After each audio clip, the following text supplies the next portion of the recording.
So as we get into Acts chapter 23, there's a word that I want to highlight and a word that I want to use to help us understand what's going on in this passage. And this is a word that is, I believe, very beneficial for us to have an understanding of in our own Christian walks. This word is providence. Providence.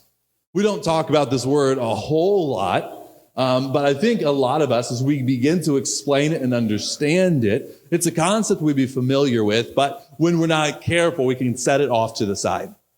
The providence of God. And as we look at the providence of God is this incredible thing. It is God's supernatural working through natural means. Or we could define it this way. It's the protective care of God through seemingly ordinary events. And so when we look at life, if we all were to have this as a big open conversation, life is primarily made up of ordinary things, right? You probably had a pretty ordinary morning. Maybe there was something eventful. I'm sure in the group that we have here today, one or two people probably had something fairly eventful happen this morning, but most of us, our morning was ordinary. And if you had to describe the last week of your life, most of that week was probably spent doing things that are ordinary, like the laundry, or driving your car, or eating a meal. Ordinary things. But one of the incredible things about God is that God does much of his work, if not most of his work, through what we would consider ordinary things. And we're going to see that play out in the passage that we're in today. As we get into Acts 23, this whole chapter is, like the last couple of chapters, very narrative driven. So it's a story that's being told. This story specifically is about a man named Paul. Paul was one of the early leaders in the Christian church. He did not know Jesus while Jesus was on the earth, but after Jesus' death, burial, and resurrection, Jesus showed himself to Paul. At the time, Paul was a very religious man, a member of a group called the Pharisees, who followed the Jewish law rigorously. And this man, Paul, he had even been a persecutor of followers of Jesus. And that all changed when Jesus revealed himself to him. After this event, Paul began to be a teacher and a preacher of the message of Jesus Christ. He traveled all over the parts of the Mediterranean, especially what would be today modern-day Turkey and Greece. And he was teaching and preaching the Bible in these areas, helping them understand who Jesus is. And as he went to these areas, he had all kinds of mixed receptions. Some cities welcomed him and they began to study and hear. Some cities pushed back against it and fought and even drove him out of the cities. And some cities were a big mixed bag of all of these things. Now what we find in Paul's life is he says, I'm compelled to go back to Jerusalem, the religious center of the Jewish faith. I'm called to go back to the place that I studied and the place that I was raised, and to go tell my people, go check in with the church that is there, and then tell my people, the Jewish people, about Jesus once again. And so Paul goes back to Jerusalem, although he was warned over and over again not to. There were many who over and over again, on repeat, they said, you can't go back to Jerusalem because if you do, they will arrest you, they will persecute you, they will put you in prison, or they will kill you. Paul, you cannot go back to Jerusalem. But Paul said, hey, listen, God is calling me to do so, so I will do.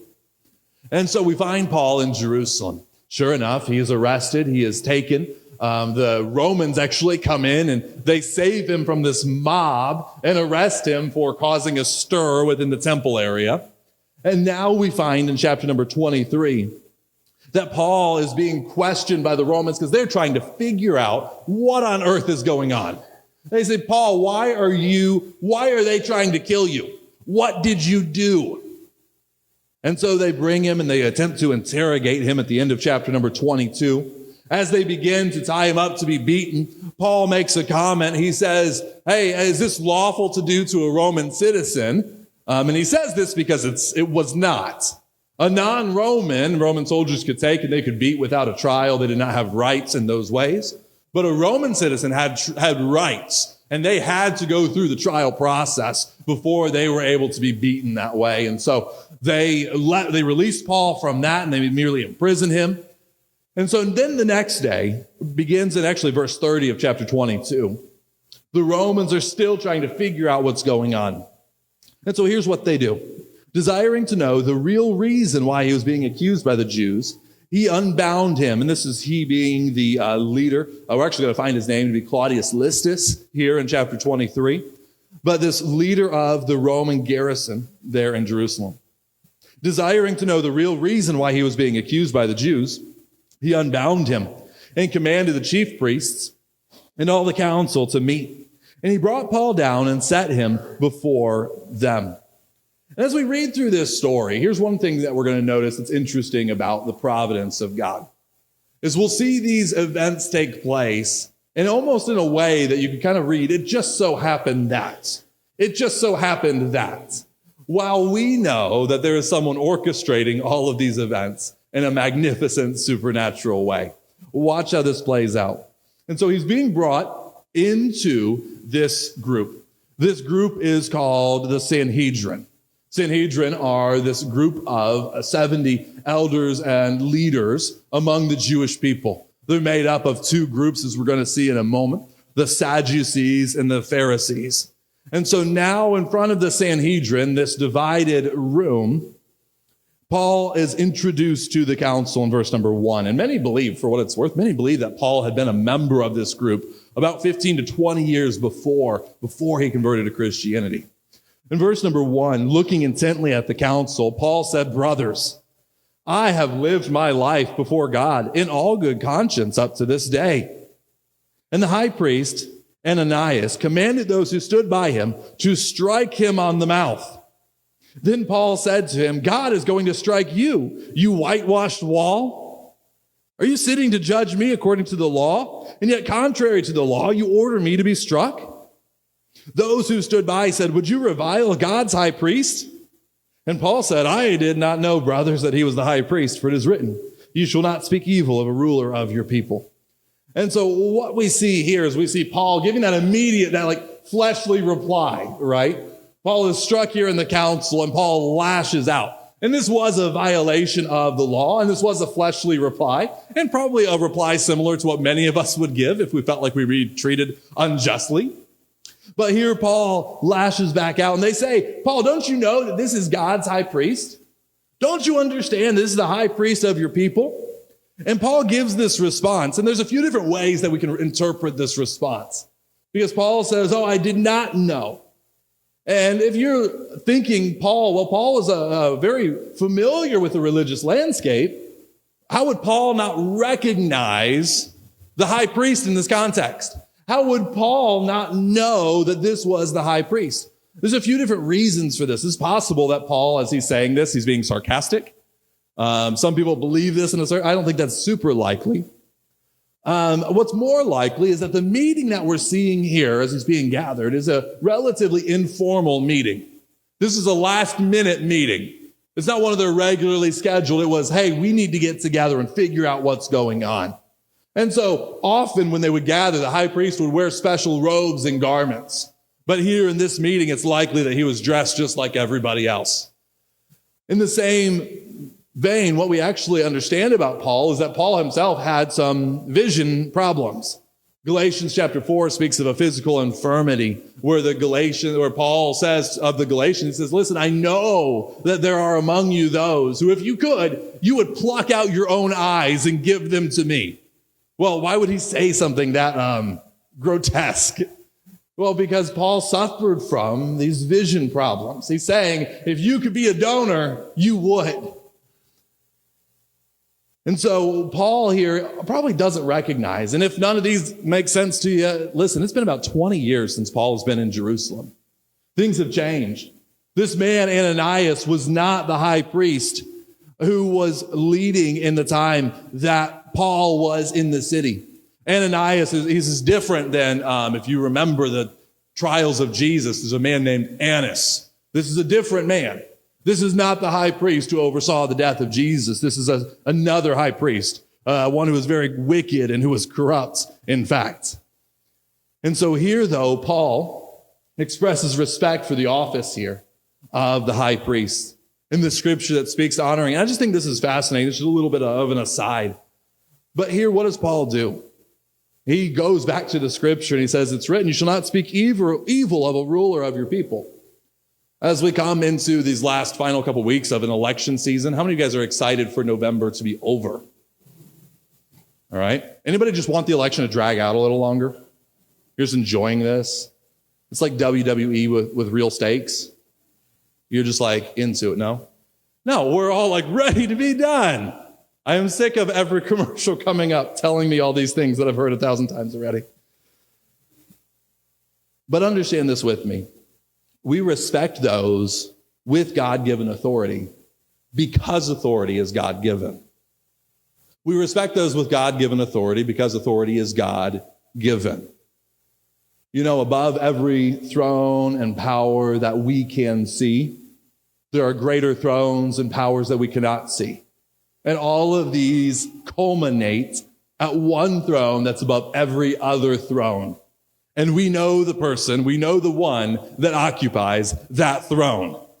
And so, fellow believers, be encouraged that the King of Kings and the Lord of Lords is on the throne, regardless of the things that we see play out in our community or in our culture.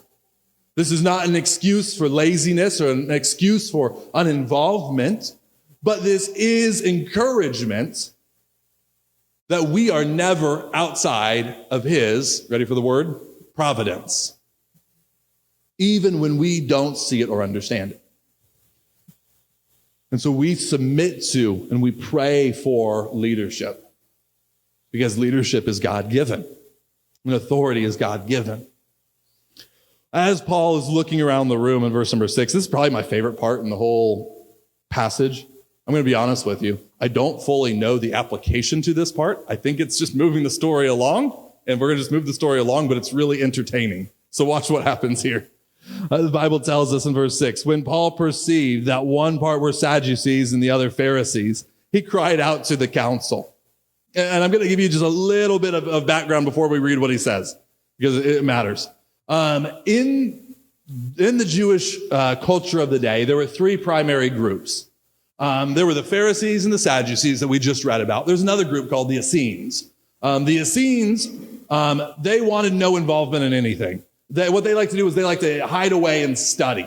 In fact, if you've heard of the Dead Sea Scrolls, the Dead Sea Scrolls were copies that were they were copies of scriptures copied by the Essenes. But they like to live out in kind of nowhere. They went out to the sticks, lived near no one, and did their own thing privately. So they weren't involved in the politics of the day. But the Pharisees and the Sadducees were. And so these two groups here are in the middle of this discussion, this discovery process. Now the Pharisees came about, both these groups came about as Israel was in exile and immediately after what we call the exile. Israel had been carried away into captivity. They had disobeyed God over and over and over again, generationally. And God said, if that's how if you want to live on your own, fine, live on your own. And he removed his protection from them. And enemies came in and conquered and took them away. And this happened about 350, 400 years before the events that we're reading about right now. And so as this process is happening, as this process is playing out, what we find is that we find this group of individuals are now descendants of these groups that formed in that time. The Pharisees were ones who said, we never want that to happen again. So if God said it, we are going to do it. And we are going to do it down to every individual letter of the law. So much so that they created new laws to make sure that they didn't violate any of the old laws. And so if the old law was here, they said, well, we're going to stay over here so that we don't violate this law. And they would call people out for violating not the original law, but their new law. And that's how the Pharisees would function. The Sadducees were a very different group. The Sadducees didn't believe in miracles. They didn't believe in a resurrection. They didn't believe in an afterlife or in angels or in spirits. They didn't believe most of what we would today call the Old Testament. They only believed the first 5 books, what's known as the Torah or the Pentateuch. They only believed these writings. They didn't subscribe to any of the rest of them. And so this group, the Sadducees, is very, their belief system is very different than the Pharisees. They still carry out similar traditions and similar feasts and holidays, and they do these together, but the way they view God is drastically different. And so in the middle of all that, watch what Paul does. He cries out to the council. This is the middle of verse number 6. Brothers, I am a Pharisee, a son of Pharisees. It is with respect to the hope in the resurrection of the dead that I am on trial. That's what Paul blurts out. He goes, I'm on trial for believing in the resurrection. Now in this group, most of the group would have been made up, because it's representative of the people, most of this group was made up of Pharisees who believed in the resurrection. But the high priest and a segment of this group would have been the Sadducees that had no beliefs in the resurrection. And so he gets up and he goes, that's why I'm here, because I believe in the resurrection like you Pharisees. And so all of a sudden this group just erupts, because the Pharisees start looking out and they go, hey, he can't be on trial for that. We believe that. And the Sadducees are going, that's not the problem. No one ever said that. And they're all going back and forth. This whole commotion begins to erupt. And verse 7 says, when he had said this, a dissension arose between the Pharisees and the Sadducees, and the assembly was divided. For the Sadducees say there is no resurrection, which is why they are so sad, you see? All right, then. That was for you, Blake. All right. Nor angel, nor spirit, nor the Pharisees acknowledged them all. Then a great clamor arose, and some of the scribes in the Pharisees' party stood up and contended sharply. And so the Pharisees, they get up and they say, we find nothing wrong in this man. What if an angel or a spirit spoke to him? And when the dissension became violent, the tribune, this Claudius Listus, the leader of the Roman garrison there, afraid that Paul would be torn to pieces by them, commanded the soldiers to go down and to take him from among them by force and bring him into the barracks. And so we find this division that is cast. And Paul ends up back in prison. And as Paul is in prison, this incredible thing happens. Read verse number 11. The following night, the Lord stood by him and said, take courage, for as you have testified to the facts about me in Jerusalem, so you must testify also in Rome. Throughout the book of Acts, the whole theme of the book is these witnesses. These witnesses. The gospel going from place to place to place. But even hidden within that theme, and especially evident here in the last part of the book, is the gospel going from the city of Jerusalem to the city of Rome. You see, God had told Paul, he had impressed on Paul over and over again, you're going to go to Rome. Prior to this, Paul wrote a book called Romans. This was written to believers living in the city of Rome. And in that book, he had not yet been there, but he says to this Roman church, he says, I long to see you. I desire to see you. I think I can help you, and I know you can encourage me. And so I long to see you, Roman believers. In Acts chapter number 9, verse number 15, as Jesus is calling Paul, he says to Paul, he says, you're going to testify of me to Gentiles. If you followed Paul's life, you can check that box off. He says, you're going to testify of me to Gentiles. You're going to testify of me to the children of Israel. Check. And you're going to also stand before kings. Well, not yet. He hasn't. But what we're going to see with these last recorded chapters of the book of Acts is that God fulfills that promise that he made to Paul. And then here in verse 11, we have one of 5 times in Paul's life that we know that Jesus appeared to him. 5 times in the book of Acts, it's recorded that God spoke to Paul. We see chapter number 9, this is when he's traveling to Damascus, and he becomes a believer in Jesus in the first place. Acts chapter 16, he's trying to figure out which way to go, and doors are closing all around him. I can't go to this city, I can't go to that city. And he's traveling in what is now modern-day Turkey or Asia Minor. And he says, I don't have places to go at the moment. And God says, listen, he sends a vision of a man who's Macedonian and says, come to me, bring us this good news. And so he goes to these in Philippi, in this region Macedonia. Acts 18, Paul is in Corinth and he's discouraged. He's in Corinth and things aren't going the way that he had anticipated them going. And God comes to him and he says, speak, because I have people in this city. I have people in this city that are ready. We see this time in Acts 23. And then we see a few chapters later in Acts 27, in the middle of a storm, and we'll get to that here in a few weeks. But each time that he comes to Paul, it is one of those moments where Paul needs to hear this. He needs to be reminded that God is still at work, even when he can't see his work. And so this night, the Lord comes to him and he says, what? Take courage. Take courage. For as you have testified to the facts about me in Jerusalem, and now he had, so you must testify also in Rome. And even as he's sitting in this prison, we don't know all the things going on through Paul's mind, but you know what's fascinating is this would have been the same prison that Peter was in Acts chapter number 12. If you remember back in Acts chapter number 12, Peter, the great apostle, he had been arrested for preaching in Jerusalem. He had been taken in by the Romans. Herod actually had taken him in, who was kind of the governor of the region under Rome. And in fact, he was going to be soon put to death. James had been executed, another disciple of Jesus, had been executed after being a prisoner in this same prison. Now, Peter was there, and Peter, in the middle of the night, as the church was praying for Peter, an angel came, an angel miraculously rescues Peter.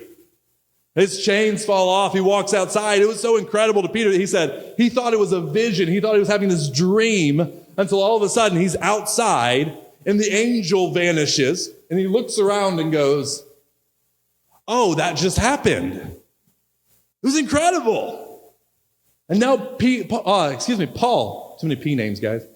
Paul is in the same place. And what we're going to see here is not a miraculous rescue by the Holy Spirit of God.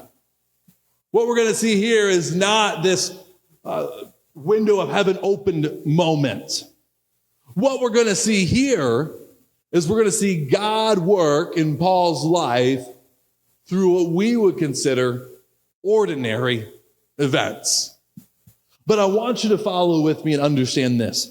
God can work providentially just as much as he can work miraculously. God can work providentially just as much as he can work miraculously. You see, so often we say, God, open the heavens. Show me what's happening. God, do this miraculous thing. God, shine the light. God, make this obvious. God, just do this work. And can God do those things? Of course God can. He can do whatever he chooses to do. He is able, certainly. But that's not what God has in store for Paul. God has in store for Paul a path that's exciting, but not miraculous in many ways. It's providential. It's providential. You see, Paul is going to come out of this cell, but not in nearly the same way that Peter does. Watch what happens. Watch how God works and moves in Paul's life.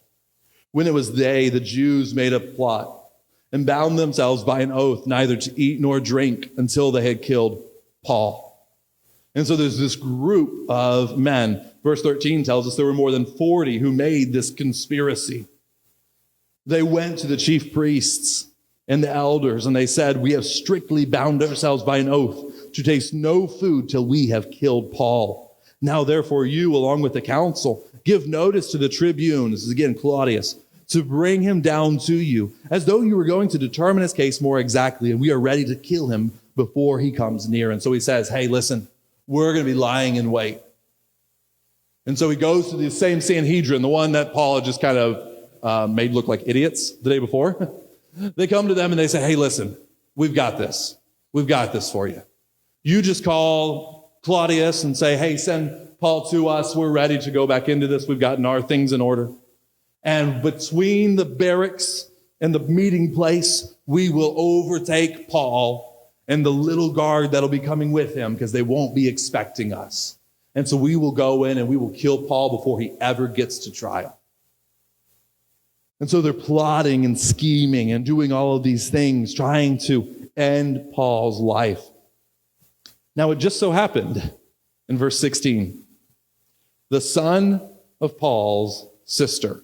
How many of you knew Paul had a sister? A few of you. Yeah, a few of you familiar with this story. You say, okay, yeah. How many of you had no idea Paul even had a sister? This is the only time she's mentioned in Scripture. And if you didn't know Paul had a sister, you didn't know Paul had a nephew either, right? They're not spoken of. Paul doesn't write about them. They're not included in the stories of the early church. In fact, was Paul raised a Christian? No, he was raised in Jerusalem as a Pharisee of the Pharisees, the strictest sect of the law. His teacher was a man named Gamaliel, who was of the teachers, the greatest teacher.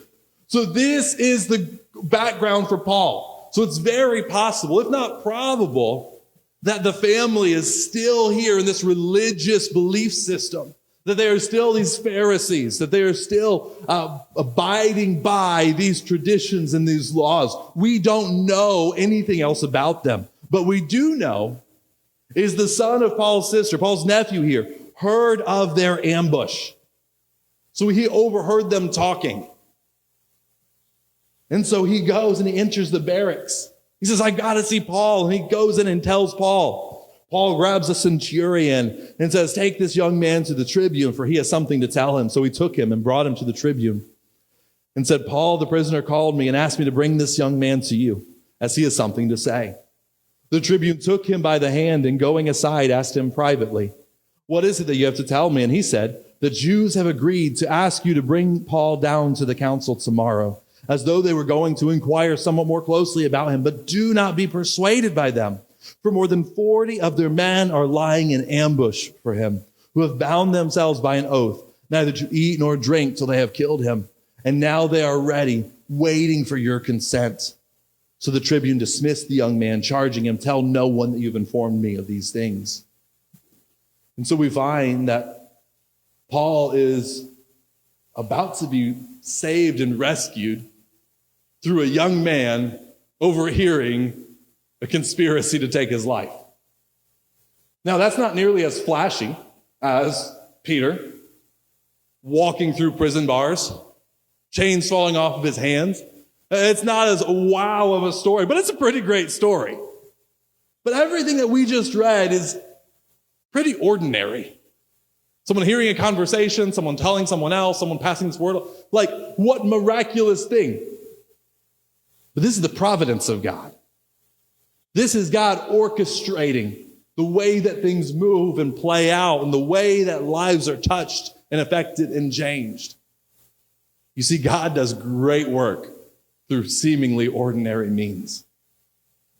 And so we find that this plot to kill Paul has been foiled, and he calls, verse 23, two of the centurions and says, get ready 200 soldiers with 70 horsemen and 200 spearmen to go as far as Caesarea at the 3rd hour of the night. So in the middle of the night, they're going to go. And they're taking with them, if you do the quick math here, he says, we're going to take 470 soldiers, heavily armed, heavily trained, and we're going out to Caesarea. Caesarea is a place where the regional governor generally ruled from. Provide mounts for Paul to ride and bring him safely to Felix, the governor. And he wrote a letter to this effect. Claudius Lysias, to his excellency, the governor Felix, greetings. This man was seized by the Jews and was about to be killed by them when I came upon them with the soldiers and rescued him, having learned that he was a Roman citizen. And desiring to know the charge for which they were accusing him, I brought him down to their council. I found that he was being accused about questions of their law, but charged with nothing deserving death or imprisonment. And when it was disclosed to me that there would be a plot against the man, I sent him to you at once, ordering his accusers also to state before you what they have against him. And so he writes this letter to Felix, explaining the situation. The soldiers, according to their instructions, took Paul and brought him by night to Antipatris. This is the kind of middle point between there and Caesarea. It's a fortress. On the next day, they returned to the barracks, letting the horsemen go with him. When they had come to Caesarea and delivered the letter to the governor, they presented Paul also before him. On reading the letter, he asked what province he was from. And when he learned that he was from Cilicia, he said, I will give you a hearing when your accusers arrive. And he commanded him to be guarded in Herod's praetorium. And so now Paul finds himself once again in prison. But here this is in a place known as Herod's praetorium or Herod's palace. We find him under arrest here, waiting accusation. And I have to kind of wonder about those 40 men that said in the next, if we don't kill Paul, we're not going to eat until we do, right? Because we'll later learn that Paul is going to be in prison here in Herod's palace in Caesarea for about 2 years. So I have to wonder if they kept that vow. I don't know of any records of about 40 Jewish men dying of starvation in that period of time. It would be pretty newsworthy if that were the case. But what we find now is we find God leading and moving and directing. And you know what this does to Paul? This brings him from Claudius to Felix, one step closer to Rome and to the emperor. You see, God was still moving and directing in Paul's life. You see, this man, Felix, or as he's known by history, Antonius Felix, he would go through 3 trials here involving Felix and then a man named Festus over a period of about these 2 years.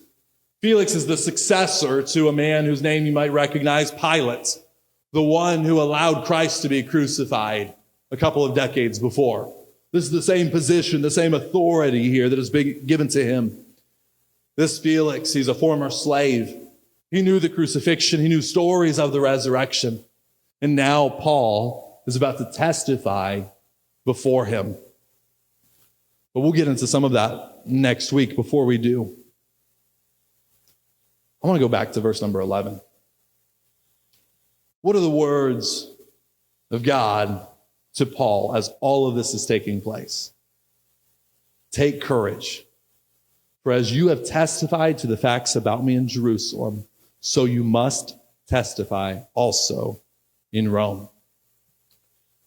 You see, he had to come in and tell Paul to take courage, to cheer up. This would be a circumstance out of any circumstance we could look and go, well, this isn't what I was expecting. This isn't what I wanted. To be held in a Roman cell, knowing that there are dozens, if not hundreds, who are plotting for your death and your downfall. In those moments, wouldn't you be going, God, where are you? Hey, God, can you lend a hand? Hey, God, let me know that you're working here. Hey, God, something's happening, right? And we understand that Paul trusted God, that he consistently one that was placing his faith in him and believing and following after. And it's an incredible thing about Paul. But here he comes and he says, listen, you can take courage. You can be courageous. Why? He comes to Paul, he says, I'm with you. I'm with you. And my friends, today, you can be courageous because God is with you. You can be courageous because God is with you, and he is overseeing and understanding, and his hand is involved in your life. And you can look around and say, but my life is so ordinary. My life is so average. It's so mundane. It's just it's just the day-to-day stuff. It's boring. What do you mean God is at work in my life? Listen, God does some incredible things through stuff that you and I would say, well, that's kind of boring. I mean, where was the fire from heaven on these 40 guys who were trying to kill Paul? Where was like the army of angels coming and fighting at the gates? Where were all of these events just unfolding that they all may know and see that God is who he says he is? And God says, that's not how I'm working today. That's not how I'm working today. Instead, I'm going to work through a young man whose name that we never know. We don't even know his mother's name. All we know is he's Paul's nephew. That's it. That's what we got. But here, God's working through him. And then God reveals this plot, and then they travel by night. Can I tell you, boring trip, middle of the night, a couple dozen miles. Paul, there's nothing here that you would look at and go, wow, this is like that story. In fact, Many of you probably never heard this story before. Why? Because it wouldn't make for great television. But that's okay. Because God does so much work through the ordinary. God does so much work through the little things. And so we don't have to just wait for that big moment. Because if we are following him, then he's with us. And listen, as we're following after God, that means we're following after God first for our salvation. That's we place our faith in Jesus and we say, I can't get to God on my own. I can't be good enough. I can't do enough righteous things. But I have fallen short of God's glory, and so I've been separated from him forever. But Jesus came. He lived a sinless life, and yet he laid down that life that we may believe in him and have life through his name. And then he rose again, demonstrating his authority to give us this life, his power and his ability. And so what we find is we find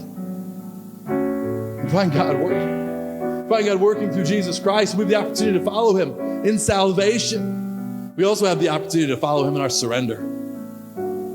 You see, as we have placed our faith in Jesus, that same faith is what we are called to walk in. And that means even though we don't see the things that will happen tonight or tomorrow or next week, next month, next year, we don't know those things. But we follow after the one who does. Because in his providence, he guides and he directs.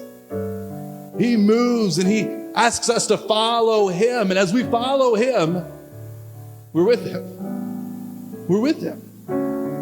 I'm reminded of an account going back to the Old Testament, a man named Joshua. God brings him to the edge of this city in the promised land, the land of promise. There's this group inside a city called Jericho. And God has said, go take the city. This is yours to take. And he goes out into the wilderness. He's seeking God. And all of a sudden, angel of the Lord appears to him. And he says to him, hey, who are you for? He doesn't recognize the man. He says, who are you for? Are you for me or are you for my enemy? And the response that he gets is this. It's really, really interesting to me. It's always been fascinating. He says, neither. As the commander of the armies of the Lord, effectively says this, I'm on my own side. I'm on God's side. And it's incredible to me because you would think that the guy who's leading the army of the people that call themselves or referred to as the people of God, they would say, well, you're on my side, right? And he says, no. That's not how it works. Are you on my side? As we follow after God, we have to kind of ask ourselves that same thing. Not God, are you on my side? No, we say, am I on God's side? Am I following after him and what he's doing? And here we find this man, Paul. He says, God, where are you working? How can I be a part? And now he says, God, you're working in Rome. I long to go to Rome. And God says, okay, I can get you there. Now it's going to take multiple arrests, plots on your life, multiple years, but I'll get you there. In the providence of God. And so even as we look at these things, this is a wonderful hope that we have as a believer. And it can be an exciting thing for us. It can be exciting to be a believer because of God's promise and his providence. And today, maybe you're in here and you don't have a real relationship with Jesus. You don't have the comfort that Jesus is always with you. These events happen in your life and you say, I'm anxious, I'm scared, I'm a little bit unsure about how to go about these things. For you, maybe life's a big question mark. Can I say this? If you don't know him this morning, I would encourage you, place your faith in Jesus alone for your salvation.